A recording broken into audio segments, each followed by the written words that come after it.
రైతు వేదికల దగ్గరే యూరియా పంపిణీ అనేది ఖచ్చితంగా అక్కడే చేయాలి అని చెప్తా ఉన్నాడు.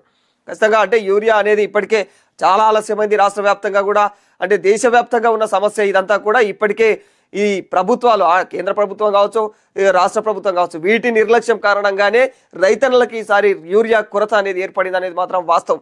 కానీ ఏది ఏదేమైనప్పటికీ ఆలస్యమైనా సరే యూరియా వచ్చింది రాష్ట్రంలోకి. కాబట్టి ఈ యూరియా అనేది ఖచ్చితంగా రైతన్నలకు ఏదైతే రైతు వేదికలు ఉన్నాయో ఆ రైతు వేదికల దగ్గర మాత్రమే వాళ్లకు అందజేసే ప్రయత్నం చేయాలి. అక్కడ ఇక్కడ ఇష్టం వచ్చిన షాపుల దగ్గర పెట్టి ఇక వాళ్ళని ఇబ్బందుల పాలు చేయకూడదు అన్న కోణంలో చెప్తా ఉన్నారు.